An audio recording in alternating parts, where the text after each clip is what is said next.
you are enough. You have enough. Like, you have it. Like, go for it. And these people fly. And then afterwards, they come back and say thanks. And I'm like, well, what did I do? I didn't really do that much, did I? Hi, I'm Dr. Nik Whyte, and welcome to the BHPN Podcast Series. On today's episode, I'll be interviewing Dr. Pierre, who is a urologist practicing in Ottawa, Ontario.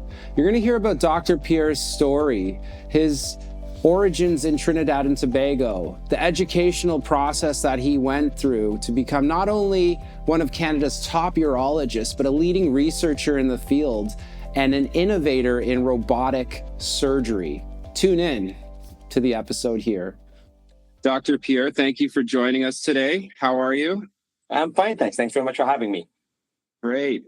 So we're very excited to hear about your story and hear about sort of your upbringing and how you were able to become a urologist and accomplish so much, not just in the clinical aspect, but also as a researcher and a contributor to the entire body of literature in your field. So that is quite the accomplishment you have. I've reviewed your CV and it's very extensive, very impressive. And I'm sure many people in our audience are very excited to hear about your journey and just to get more of an insight on your story. So we're looking forward to hearing all about it.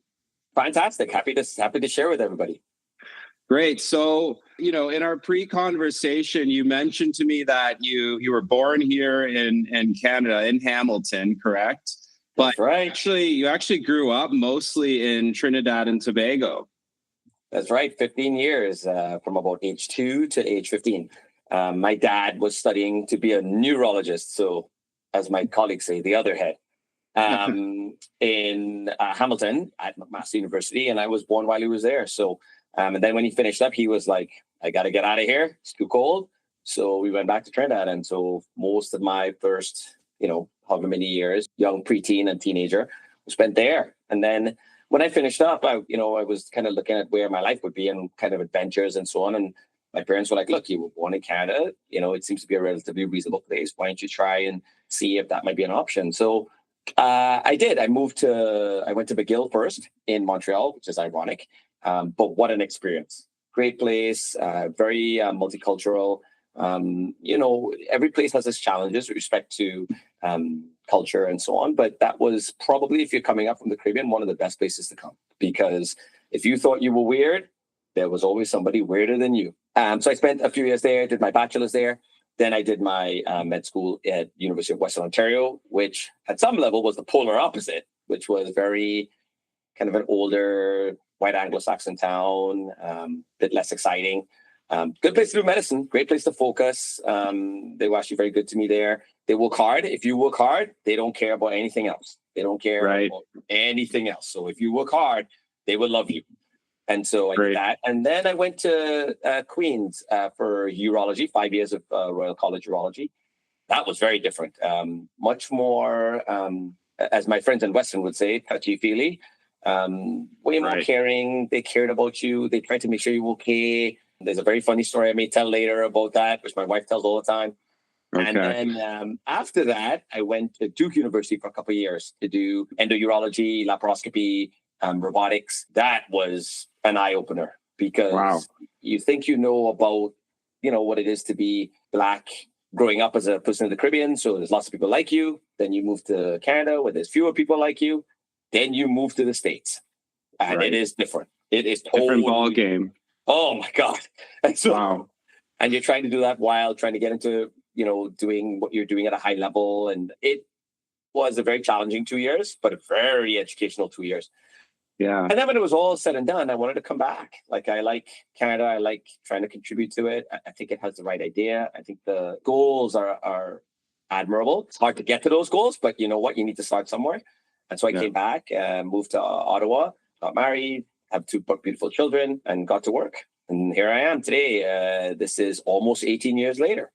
18 years. Wow. Well, that's an amazing story. So you've actually lived in 3 different countries and experienced 3 very different cultures, especially, as a Black person. I want to hear more about Trinidad, right? Because, Trinidad, I understand, is pretty multicultural as well, but most people are racialized. Most people are darker skinned, but there is still some racism within that society, isn't there? Absolutely. And certainly when I was growing up, the population was more sort of 60% African based, almost 40% East Indian based, and then a spattering of the rest. But there are lots of mixing. So lots of mixing. But even then, there's still some lines. They've maybe become a bit more obvious as time has gone on, despite the prolonged mixing. But in terms of growing up there, I must admit, the one thing it gave me that I took for granted for many, many years was you see yourself. Like, my dad was a doc. Most of his friends were docs. Yeah. I didn't see what the big deal was. I just thought being a doc was something people did. Like, you're a doc, you're a teacher, you're like whatever, man. Like, it didn't really matter. It just my dad happened to be one. You come up here and everybody's like, well, so how many black docs do you know? I'm like, well, lots of them. They're like, right. No, how many do you know here? I'm like, well, none, but maybe I just haven't met them. Maybe they're just haven't seen them. Like, so it's a very different kind of mentality when you're like, look, this is what I expect. Like, I expect to be able to become a doc. I don't expect there to be any problems. I'm not sure what the big deal is. And everybody's like, hey, man, this is incredible. It puts it in perspective when you have something that you take for granted and then somebody else doesn't have it. Absolutely. And so that feeds into a lot of what I do now. There's a group in Hamilton, which one of my family friends who I call my aunt, but she's not really related to me, which is a Trinidad thing. If you have people who are close to your family, you call them by family monikers because they're like your family. And so she is an educator in Hamilton and was just remarking in the pandemic that they were struggling to get money and experiences for some Black kids in the area. And I was like, okay, I'm here for you. And so because I really took mine for granted for so long. Like, I didn't really realize how special it was to just be able to look at someone and say, well, you're a doc. I could just ask you a question about being a doc and then go back to doing what I was doing. Like, I didn't really think that was a big deal.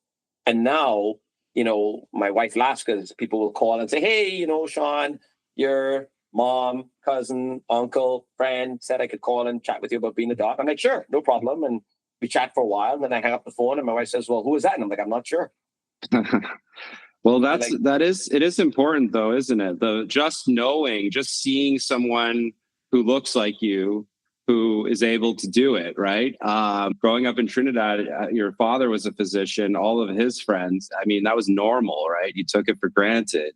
But here in Canada, I mean, it's not common. I will say I was lucky my mom was able to find probably the only Black doctor at the time. And he was actually my family doctor growing up. So my mom had to really go out of her way to figure out how to get us in front of the right people. But, it does sort of almost through osmosis, just by being around people who are already doing it, who look like you, it does help inspire you to kind of push yourself, right? Yep. So and the expectations are there. So you're like, look, you could do this. You could do it. Like, and that's, I think, the thing that most people need to hear. Like, I'll be straight. I do some work for University of Toronto in terms of med school interviews and so on. I don't know if I could get into med school now. These kids are talented. These kids have done things. These kids, like, their CVs make my CV now look a bit like a joke because at least I had all these years. They're just like out of undergrad. How are you running an NGO? Really? But even they are like, well, wait a second. Is this enough? Is this? I don't know. Like, they don't have as many people to talk to. Like, just having somebody tell you, look, man, you are enough. You have enough. Like, you have it. Like, go for it. And these people fly. And then afterwards they come back and say thanks. And I'm like, well, what did I do? I didn't really do that much, did I? And they're like, no, I just needed to know that it was possible. I just need to know I could do it. Like, no matter the other challenges that we have with racialism and so on, that what I bring to the table has real value and could get it done. I'm like, well, great, you're welcome. It didn't cost me much, so I was happy to do it. Yeah. Well, that's great. That you're able to contribute and help the next generation, right?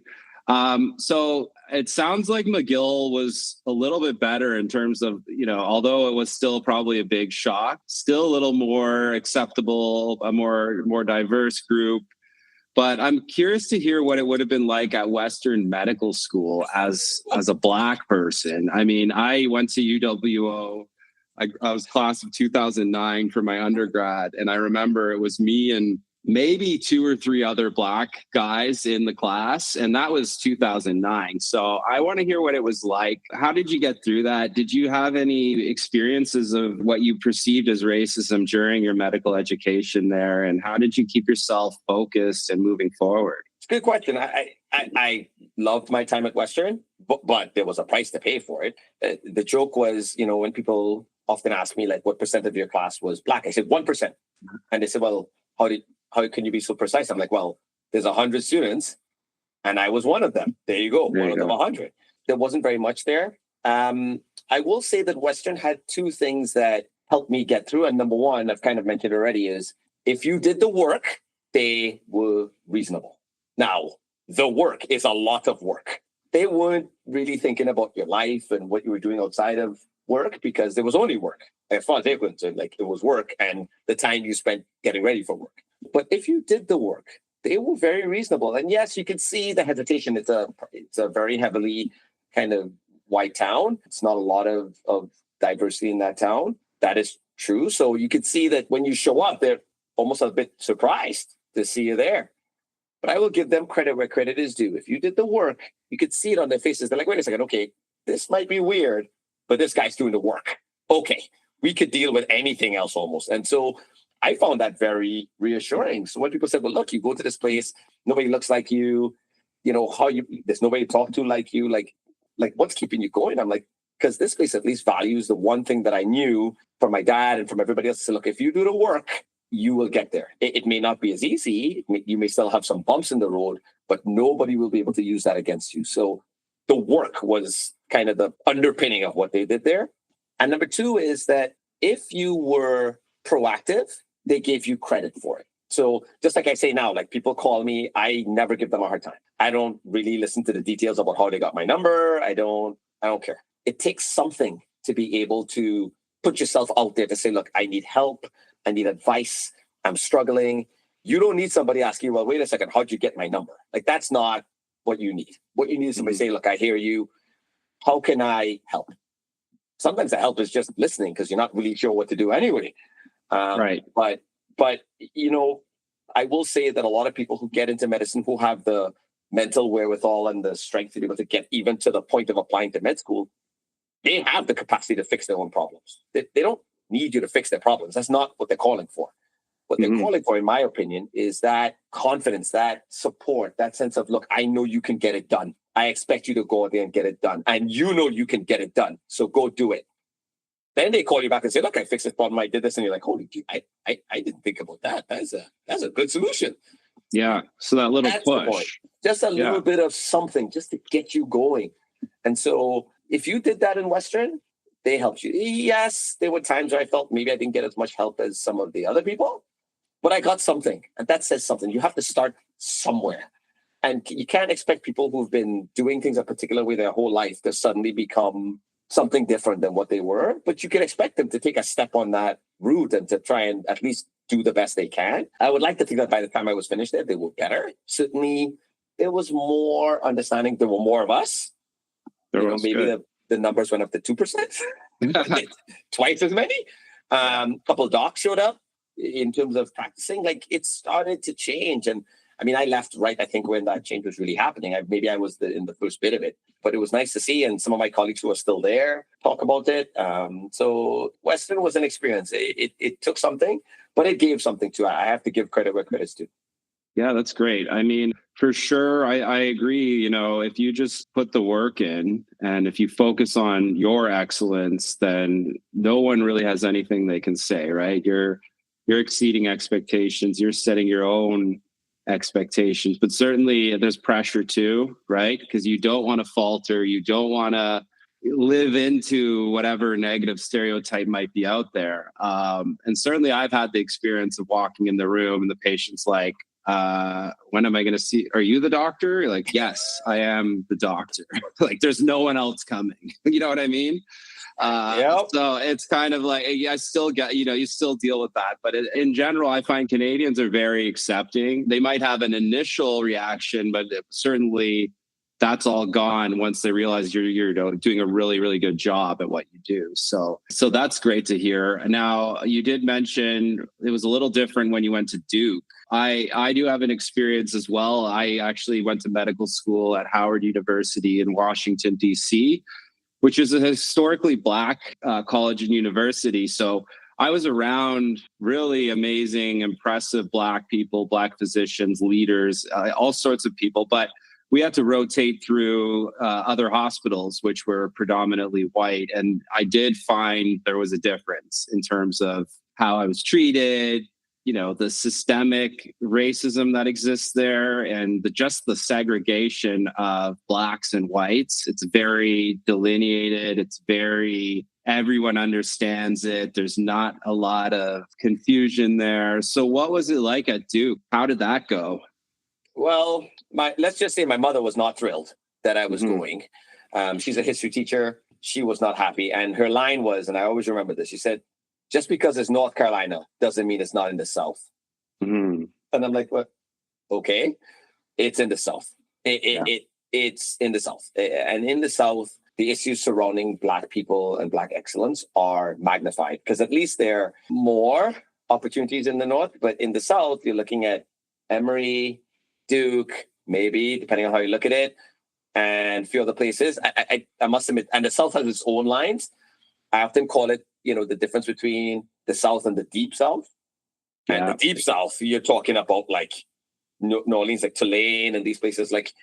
And so we interacted with all those people because they were all part of the same subsection of the American Urological Association. So you see them at meetings, you see them at get-togethers. It was different. The assumption is that you're there because of some program or some systemic thing that says you have to be there and they had to choose you. Like you're not there because you're as good as these other people. You're there because you had to be there. There's a number that has to be affirmative action, right? Like that's the assumption, right? And we're hearing about that now. Oh, look at all of this DEI because of DEI, right? Yeah. It's like right. So and it's not so far away. Look at our colleagues in Toronto. You open up a new medical school. You say, look, man, we're going to pay a little bit more attention to those historically underrepresented groups. And now they're like, well, do they have the credentials? I'm like, woo! You weren't worried about credentials about people who look like you. Now you're worried about credentials of people who don't look like you. Okay, that makes no sense. So it's not gone. It's still there. It's just, it's changed its clothes a little bit to kind of make it a little bit more socially acceptable to say, hey, we're taking people because we recognize that when you run a 100-meter race with a 50-pound back on your back and you run it in 13 seconds, that's incredible. Yeah. Right? It doesn't matter that you didn't break 10 seconds because you have 50 pounds on your back. Like you weren't going to break, nobody's breaking 10 seconds with 50 pounds on their back. Like it's just not happening. So those types of issues, I would like to think that I was among the kind of in the beginning of that, because remember, this is now not just getting into med school or getting into residency. This is the next level. This is you're going to be the leaders and the shapers of this field because you've done this high-end work in this subspecialty field and you go to Duke University that has gravitas. So I went. One thing I will say is that, again, sports is a good metaphor for life. If you're a great football player, they will be able to deal with the fact that you don't look like them. So if you do the work, again, and now you have to do it well. You can't just do the work. Like hard work was valued in Western, even when you didn't know what you were doing. They're like, look, you don't know what you're doing, but you're working hard. Excellent. Here, you got to work hard and really kind of excel. If you're able and willing to do that, then the issues start to thaw. It's not perfect, but it's better. And I will say that the two guys I had who were my bosses were probably among the best at being able to do that given their circumstances. One was an older Jewish guy who understood what it is to be persecuted, particularly with respect to his family. One was a guy who was fairly mixed up. He was primarily Mediterranean, but had a few other little things in his background. And as such, was a mover and a shaker and a worker. And he was a White House intern. He was like, I met him and I just kind of thought of this like ball of energy that was flying around all over the place. not realizing that energy was all being focused and used intelligently. It just seemed a bit helter-skelter to me. He really taught me how to give the impression of being full of life and being full of energy, and your patients pick it up and they feel you, like they feel it. They're like, oh my God, this guy's excited to be here to deal with me, to manage my problem. Not just yes, I'm your doctor. Where does it hurt? The guy's like, no, look, and he talked to them about personal stuff. Very, very slick.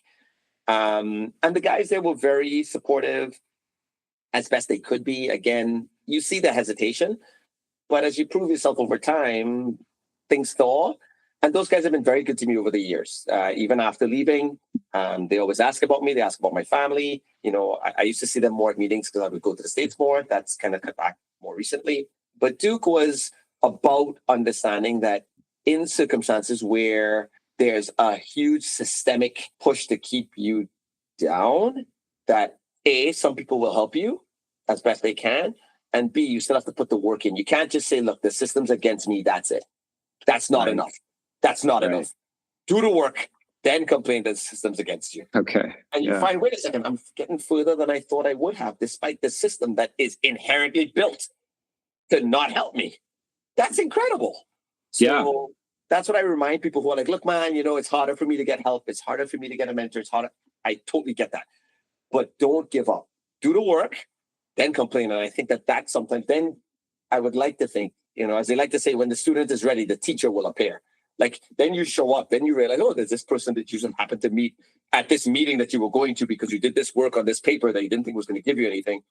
Then you meet somebody who gives you focus and confidence and encouragement, and suddenly you're better. And all for some work that you did that you thought was going to get you nowhere. It says something. Great. So I'm hearing, do the work. Don't complain about the system. You need to do your work. You need to still be accountable for what you do, for your excellence. And the system's not necessarily going to work with you, but don't start by blaming that, right? I agree. Because you can complain about the system. I actually have no problem with that. I think that's... Well, everyone's going to have a complaint, right? And that's insightful. You have to know what the system's doing to you in order to deal with it. You can't just say, oh, well, it's all, flowers and chocolate. Like, it's not. Absolutely. So I'm really curious to hear more about, your experience with robotics, because robotic surgery is certainly, I think, the frontier of surgery now. But in urology, it's been used for many years, right? Yeah. It's probably one of the earliest uses of robotic technology was in your field.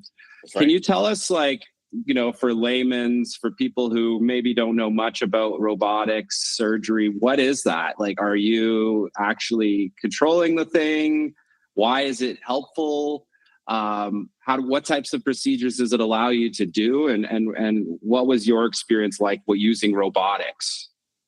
So robotics is not that hard to understand. It's just that, with all the publicity and the various science fiction adaptations of it, people get lost in the muck.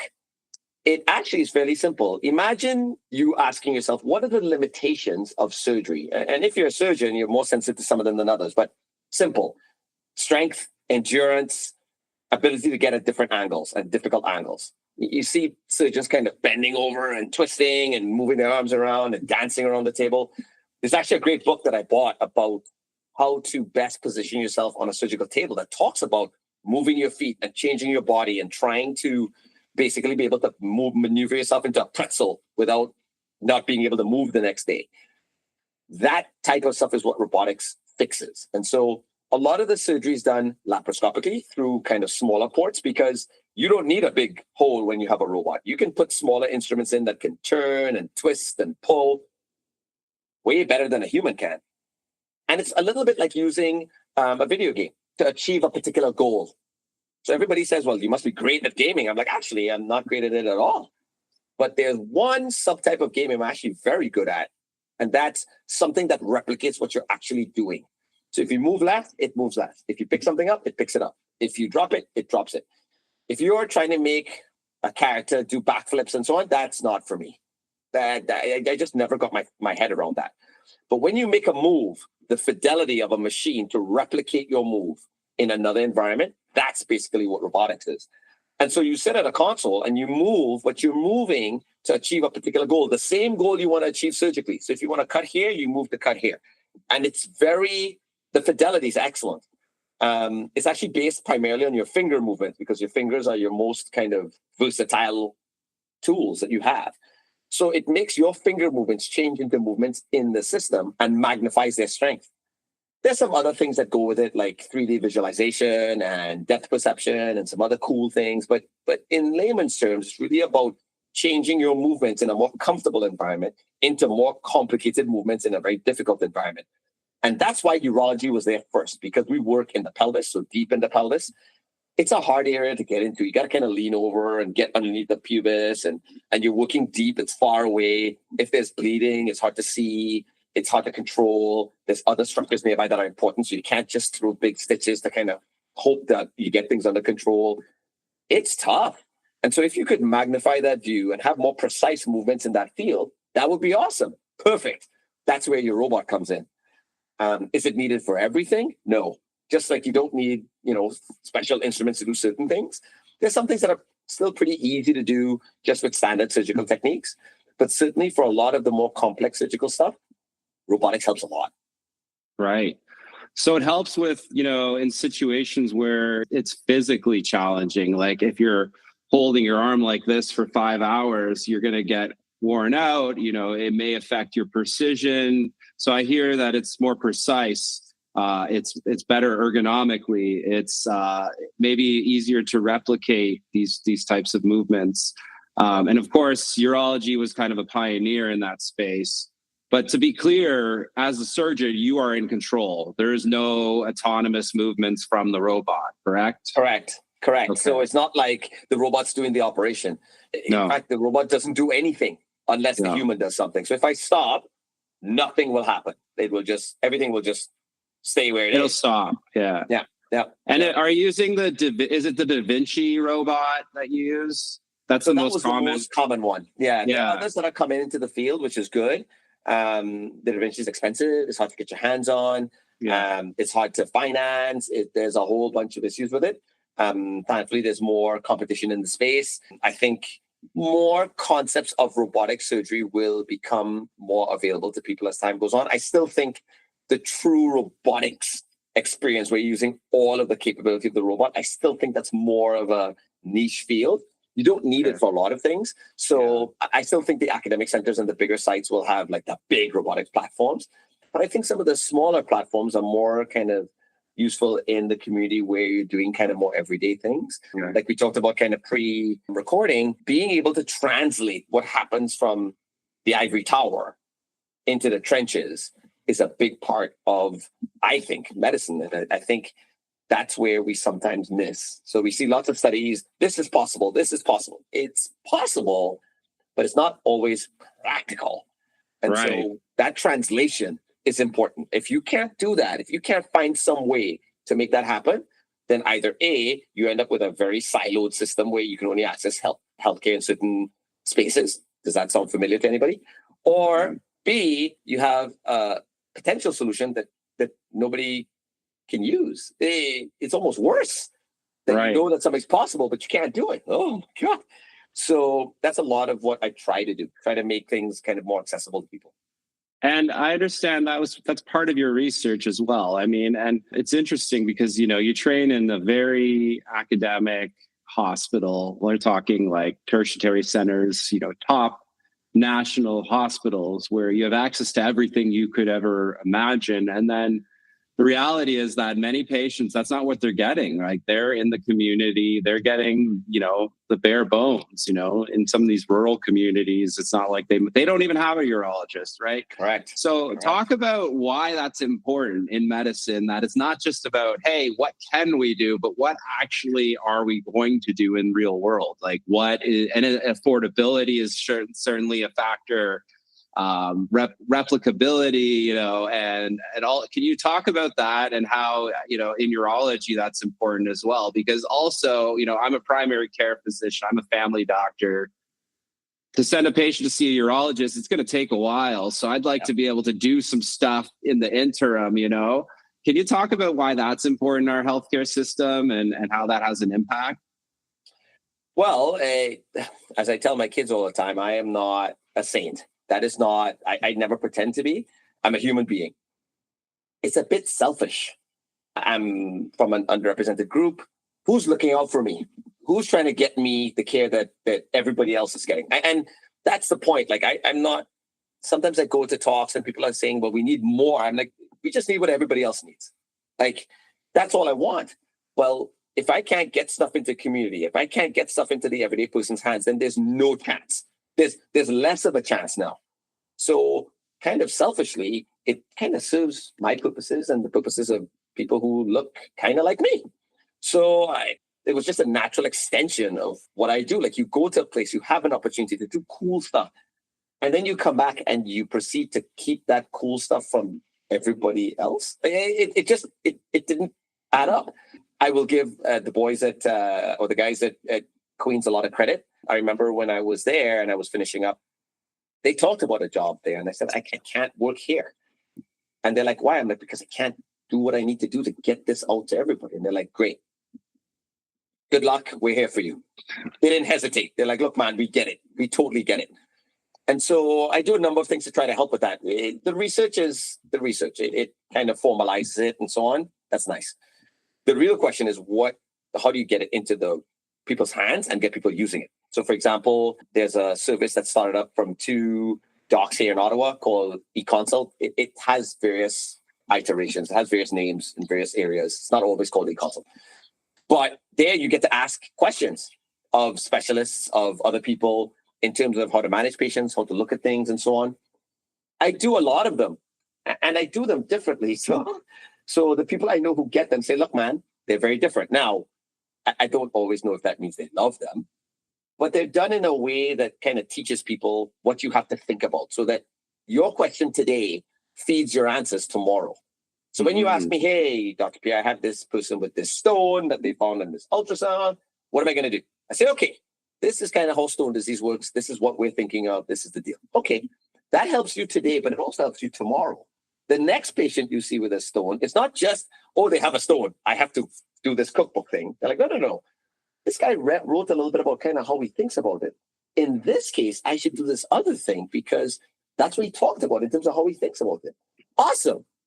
And so now you have people managing people differently. Now, when you send the referral, the urologist is like, wait a second, this patient's like almost worked up. Like, I literally have to see them and say, look, man, this is the deal. This is what you need next. So now I only have to see the person once to make a plan. So now I have more space to see patients, which means that the time to see patients is less, which means that, wait a second, all from some dude answering some question about some random situation.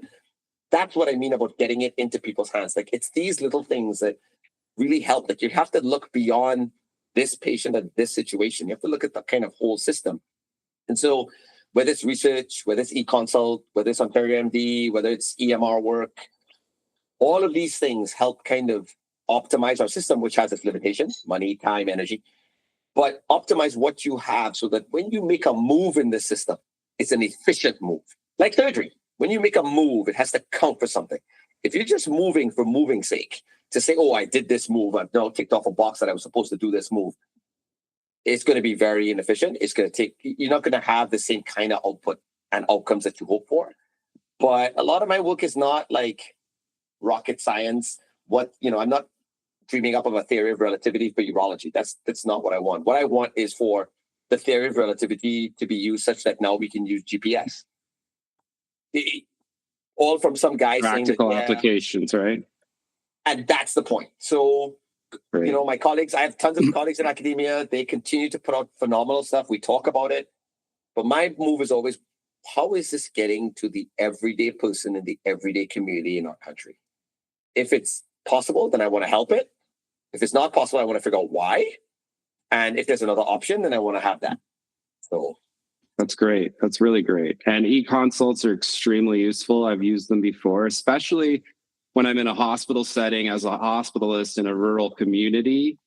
Getting that information the next time around, I've already done essentially exactly what the urologist wants me to do, because I know I've already experienced that. I know exactly how you thought it through. So that does help, and it really reduces healthcare costs. So I'm curious to hear, what your thoughts are on AI applications in healthcare. Are you using any AI tools in your practice? If so, can you tell us about them? And then I'm also curious to know if you see things changing with robotics or even automation of some of the things in surgery. Will we ever be in a situation where a robot's performing a surgery? It's a good question. I think so. While I'm a doc and obviously biology is my thing, at the end of the day, a lot of what we experience in biology is really chemistry and physics. And so if you have computers making computer chips, it's going to come a time where robots are going to be doing pieces of things. They kind of do it now. Like we do CT scans. You don't actually do the CT scan. You push a button and then the computer does the CT scan.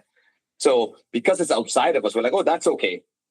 But when it gets a little bit more close to us, we're like, well, wait a second, that would be crazy. It's not.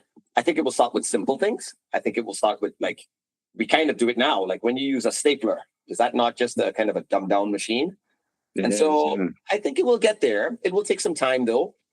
I don't think humans are going to be completely out of it though. Just like now, like even when you have computers making computer chips, you still have humans checking on things, error checking. There's always going to be somebody who's going to have to be able to use that intuition to step beyond what computers do, just because computers are only limited as to the math of the situation. I don't play chess well, but I like it. And I've been following now that they have various programs that tell you what the best chess move is. But if you ever listen to somebody review a chess game, they will say, this is the best move, but you have to take into account, and then they go on and talk about some other things. And you're like, interesting. So they actually acknowledge that the computer is telling you what the best chess move is, but that depends on your context. Sometimes it is the best chess move. Sometimes it's actually not. It's just the numbers say it's the best chess move. And thankfully, while there's lots of similarities between people, we're not just numbers. They're individual things to all of us. So I think there will be some need for human involvement. And you see that now even with AI. I mean, they love to point out the errors of AI, but we're human beings. We too make errors. I'm not confused about that.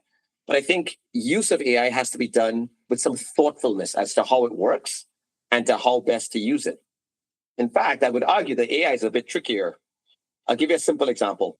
Back in the day, which is a long time ago now, I remember when one of my mentors was using Dragon 6 for dictation, and it was terrible. It was terrible. The words and the intonation and the syntax and the way it's put together and the blank spots. And I'm like, this is not happening, man. This is not the way to go. Over time, increase processing power, increase thoughtfulness, and an understanding of how dictation works. So now people are saying, oh, yeah, we're not actually trying to pick up just what you're saying. We're trying to pick up the context in which you're saying it. And that determines what the word is. So it's not just the word. In fact, they often say when you're trying to correct something in dictation, don't just use the word. Erase the sentence and redo the sentence, and the word is more likely to be corrected. Great. Right. That's actually the beginning of AI. That's the beginning of understanding that there's more to it than just the bare bones. It's a context. AI scribes are now the next level of that. Now, what's the weakness with AI scribes? Well, now the entire paragraph is put together in a particular way. So you can't just look to see which word is off. You actually have to read the entire paragraph to see if somebody got the right impression of what you were trying to say. That has its own pluses and minuses depending on the situation. If you're a surgeon who does a lot of things very similarly over and over again, templates may be enough to get you through that. If you're somebody who does kind of niche procedures where each procedure is very different depending on the specific of the situation, maybe AI is better so that you have a template in the background and AI kind of layers on that template depending on the specifics of the situation. I think that's where AI scribes are going now. And that's kind of most of the AI I've used. I know that in primary care, people are actually trying to use AI to do different things. Like now you get a form, you upload the form and say, fill this form out. And then you walk away and then you come back and the AI says, look, man, I was able to get 75% of this form filled out, but you have to put your thing here. Well, yeah, but that's 75% less work that I have to do. That's actually not That's bad. right. Yeah. So as we keep going, I think you'll see more of this kind of automation of activities using intelligence to try to get by that. And artificial intelligence, because cheap, easy, can be used at all times, don't have to worry about hours and so on. But I must admit, in our professional lifetimes, I suspect that there will still be a huge amount of human work to do. And as time goes on, I think you'll see that just what you do becomes more subtle. You have to be a little bit more savvy. It's now not as blunt force trauma as it used to be with dictation, where you're literally dictating a word and watching the word on the screen. It'll be more subtle than that. No, and I do agree that the human touch is not going to go away. I mean, even when we're in the process of collecting that information from the patient, that is an important aspect of the care, right? You're building a relationship. You're hearing the story from your patient, right? Replacing that with the patient just filling out a form or telling a computer does take away some of that important relationship building, right? But it is useful in many ways. Of course, I use scribes, and I find that it's cutting down a lot of the administrative work, and I'm able to focus on the one-on-one conversation. But it's not going to be the be-all, end-all. That's for sure. We're still heavily dependent on the patient-physician relationship. But that is very interesting what you just described. I'm curious also, one thing that, as you know, with the BHPN, we focus on trying to bridge the gap between physicians in their education around things like personal finance, things like business, entrepreneurship. As you know, as a physician in Ontario, you're essentially running a business one way or the other. Can you talk about if you had any training in your formal education and what your current experience is like, how you were able to learn and how you're navigating through that? Well, again, this speaks a little bit to the things that you had that you take for granted. So my dad was a doc and probably a terrible businessman. Terrible. Wasn't great with new technology. And he thought, honestly, in his early days, that the way to make more money was to work harder and see more patients, which as he got older, he realized was crazy. But when he was younger, that's all he knew. When you see that and you think to yourself, I have to do better. Like, I have to do better than that. Particularly as a son of a doc, he wasn't around as much. It was hard. Sometimes he could be a bit kind of standoffish just because he wasn't around as much. So he didn't know as much about what you were doing. It came across sometimes that he wasn't interested, but I don't think it was that. Now that I'm a doc with kids of my own, just how much energy and time did you have? Like, there's only so much you could do. And so I think two things. Number one is, it is an embarrassment to me that our field has not fixed this. They have had all sorts of courses about how to use new technology and how to do this and how to do that. But the one thing you absolutely have to do when you get out of a degree that, by the way, is putting you $250,000 in the hole, is figure out how to manage your finances. You mean to tell me you have no courses about that? None. Zero. In 4 years of med school, 5 years of residency, 2 years of fellowship, 3 years of undergrad at some level, because once you realize you're going into science, nobody's doing any financial courses for you. So this is embarrassing. We could fix this, and we could fix this right now. Tomorrow you could say, you know what? Certain days when we're going to talk about cancer, today we're going to talk about like running a business. You're going to get a lot of cancer talks. It's going to be okay. Don't worry. These few times that we take away to do this is going to be well spent. You have to have people come in and talk to people about investing and financing and running a business and running a practice. And you have to. This is a non-starter. So I don't understand what we're waiting on. I have colleagues of mine who I try to influence that. I have a Royal College meeting in not too far in the future. And I bring it up and they're like, yeah, but what does that have to do with like urology? I'm like, nothing. It has to do with like being a doc, being a business person, being a human being, being able to pay your bills. Like, I would like to think you'd want your docs when they graduated to not be like in the hole. Like, is that not is that reasonable? Like, so let's start there. Secondly, because my dad made all these mistakes, then I was able to learn from them. So I was better. Not great, better. My brother is actually a good example. He's younger than me. So he had my dad to look at and me, and he's better. So all of us are better. And my brother's not a doc. You learn as you go along, but you have to know what questions to ask, where to get the answers to those questions, how to go about even thinking about those questions. And we don't give anybody that. You basically come out, hopefully your colleagues try to help you a little bit. Hopefully your bank helps you. Hopefully you do some courses. Hopefully you see somebody on YouTube. Hopefully, there's a lot of hopefully for a practice where we don't do hopefully. We don't say, but hopefully this gets better. Right. Good luck with that. But hopefully your financial situation's okay. Good luck with that. That's crazy. So I agree with you. I myself have signed in for a number of financial courses, webinars, and so on that you guys have put on. Right. Because I'm like, look, are these people going to teach me something that I need to know? Now, you need to have some sort of progression, though. You can't just kind of randomly pick courses and webinars. That's not going to help, because you'll just kind of muddle around for a while, and then 10 years will pass and you'll ask yourself, how am I getting my kids through school? Yeah. So there has to be a sequence of events. And I've been very fortunate watching my dad, being able to ask questions early on. I went out and did work in the community a lot more than most, because I thought that was the place to learn how to do urology for real.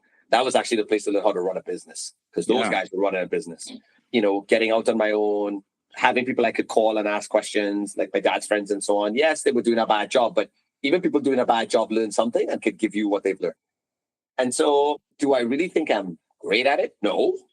Am I pretty good? Yes. And do I hope that the next generation will be better? Absolutely. So I often go and do talks and chat with residents and fellows and so on, and try to give back kind of so that they start higher. They start better. Even if they're not great, they start better, and then they can do better and so on. So that was what I thought, you know, things like MD management and so on was supposed to do. Yeah, they don't do much. Right? Not collect my money and sell it to Scotiabank. I didn't think that was what they were supposed to. I thought they were supposed to meet me and go over things and say, look, man, this is the kind of things that you guys have to deal with. This is what happened to previous docs. This is what I think is important. This is how you have to plan for it. This is how you use incorporation. This like, that's get a new advisor every 6 months, right? Every 6 months. So I think we've done a terrible job, and part of it's our fault, because we could do better, and we could do better with our trainees. It's just we haven't, because we keep getting the pressure of, oh my God, new medicine and new training and new this and new that. Again, how do you take the academic stuff and bring it to the real world? The real world is trying to figure out how you're going to get paid, and how you're going to balance your budget, and how you're going to pay down $250,000 of debt at age 30 something. Right. Like, these are important questions. So we've done a bad job, but it's not that we can't do better. And my hope is that by the time I'm all said and done with this, that we do better. Yeah. Now, you mentioned something really important. You said, you know, as a community urologist, you are running a business. There's a lot of people who don't understand that concept, doctors today. Can you explain to us, to the audience, how you're running a business? Like, what do you mean by that? Absolutely. So most of us have offices, which have office rent, which have office staff, who have payrolls. And in that office, there's equipment, which needs to be bought and maintained. There are also utilities that have to be delivered to the office, whether it's internet or whatever the case may be, your phone line. All of this stuff has to be managed. When something goes wrong, they don't call a random person at the hospital. They call you. When you have to decide how much to invest in your computers, in your infrastructure, knowing that you only have so much money in your pocket, and all that money has to, well, most of that money has to come from your seeing these patients, which take time and energy and don't pay that well. This is the business you're running, and this is not an easy business. So how do you figure out how to do that? And it's more than just you. Let's say, well, yeah, you're running a business. I guess it's about you. Dr. Sean Pierre Medicine Professional Corporation. Sounds great. No, my wife works. I have a colleague who taught me that, and here, he said, the number one advantage you have over me, Sean, is that your wife works. I'm like, I don't even know what that means. I'm glad my wife works. But you by yourself probably make more money than me. No, oh, by the way, Sean, you got kids. By the way, Sean, you got a house you got to manage, because your money for your business also has to pay for the house and the car and the education and the childcare and all of that. So it's not just your office, and it's not just you. Your business is a family business. Even if your kids never see the inside of your office, it is a family business, because your family has to pay when you take your time and see patients, when you take your time and you're on call, when you take your time and you're giving webinars. Like, that's their time. It is. That they're sacrificing. So it is a family business. And you have to figure all of this out while you're $250,000 in debt and the bank keeps knocking on the door saying, bro, you owe us $250,000. Oh, and you wanted a house too, did you? Oh, that's great. And a car. Oh, no, two of them. Oh, perfect. What does your T4 say, by the way? You mean my T4 from when I was a resident? Yeah, that's the only T4 you have. So what are you going to do? I'm surprised more people aren't paralyzed by this. But again, hard workers, people who come to work and work hard. You put your head down and you say, look, yes, it's a big number. Yes, it's hard. I'm going to put my head down and work hard. And that's good. But if you don't work smart, you can be divorced.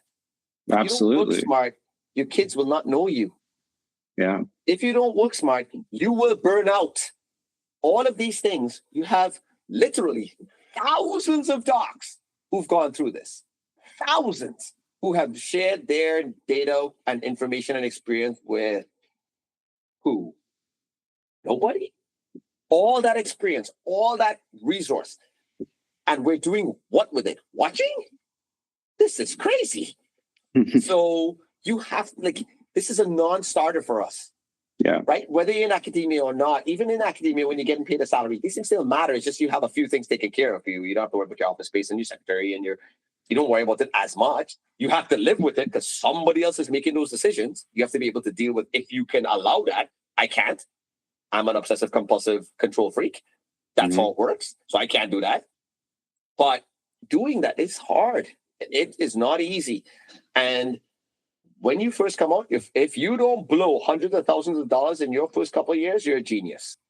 You're a genius. Because I did. When you look back and you're like, oh my God, I didn't do this, I didn't build for this. And you look at the number. Yeah. Oh my. It could be $15 a patient, but that adds up, right? How many patients? Woo.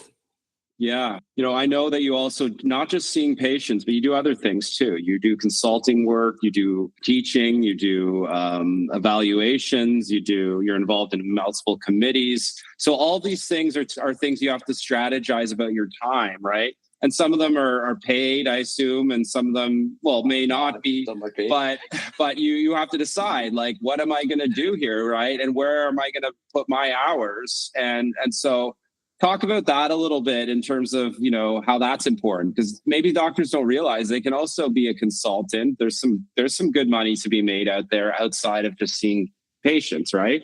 Absolutely. So one of the things that will happen in your life when you're a doc, and we all do it to some extent, specialists are terrible because we're kind of like idiot savants, really good at one or two things. But it means that you kind of tune out the rest of the world. The opportunities are there. They come across your desk. It's not urology and it's not surviving to tomorrow. So you put it on the back burner and then it becomes the 9,000th email on your list and you're like, whatever, delete, right? These opportunities are there. Every person you meet, and you will meet lots of them in industry, is an opportunity to ask about the other side of medicine. They're doing it. So when your EMR company comes to you and says, look, man, we want you to use our EMR, you're like, okay. What docs do you have doing consultant work for you? Why? I want to talk to them about the EMR. And when somebody comes to you from a company and say, yep, you know what, we're trying to get this used. You're like, how are we going to get it used? Like, who's used it? How are you going to get it used? Because right now it's in your warehouse doing absolutely nothing. Oh, I'm happy to use it for you. Sure. I'm happy to consult and use. I'm here for you. Like, these opportunities come up. But the problem is we're buried under the medicine. So we're not paying attention. All the companies, and you call, and some of them will give you nothing. You'll call and they say, no, thanks, hang up the phone. Sure. But this is an investment of your time and your money to be able to get these other opportunities. A lot of them will not be as different from regular medicine as you think. So, for example, e-consult pays. I'm basically giving a consult. I'm not seeing a patient in real time, but I'm still giving a consult. Is that not still medicine? Yes, but I do it at night when my kids are sleeping. So I'm making money when my kids have already seen me. So I don't have to stay in the office longer. I could go home. Right. That's a pretty good idea. Somebody wants to give a webinar, sure. You give one, you have a presentation. That presentation is being used for multiple things, not just one thing. If one of your presentations only gets used for one thing, you've done it wrong. Right. There's going to be another one and another one. And so the 2 hours you put into the first one is now 30 minutes for the second one, 15 minutes for the third one, maybe 5 minutes for the 10th one. But all of them are going to give you the same opportunity. Sometimes now when you put 5 minutes into it, you take less money.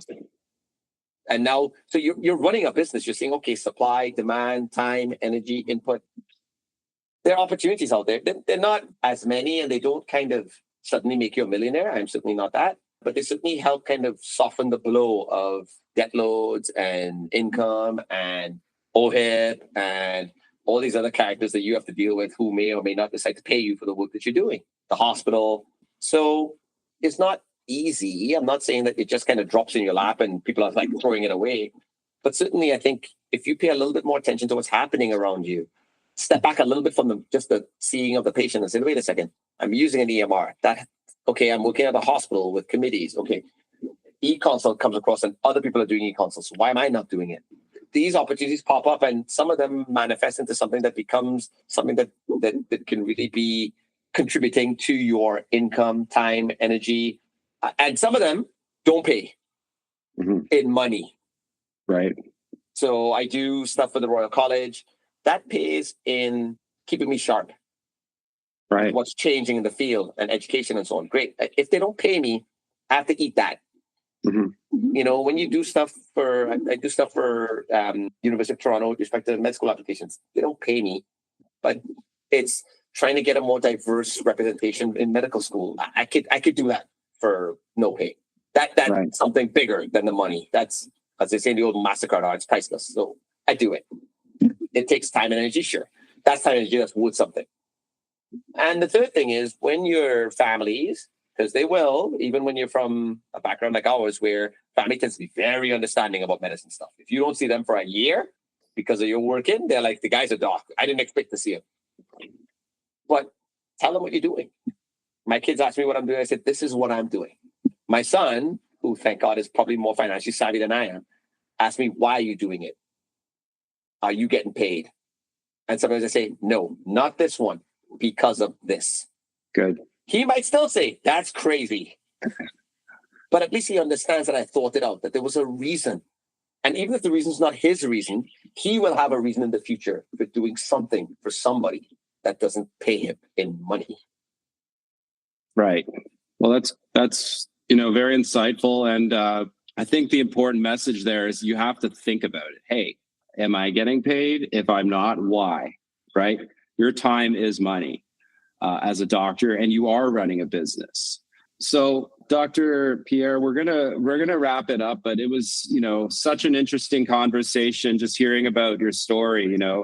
Having grown up in Trinidad and Tobago, experiencing life here in Canada, in multiple institutions, McGill, Western, Queens, and then of course going off to Duke to do your fellowship, and then returning to actually implement that in a community setting, and your ongoing work is just extraordinary. So, and of course also, hearing about how it is a business, working as a doctor, and even if you don't realize it, you need to realize it because that's an important thing to do.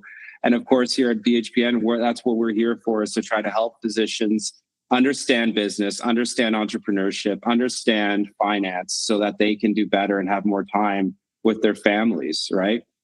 So thank you again for coming out today, and really looking forward to chatting more in the future. Really appreciate your time today.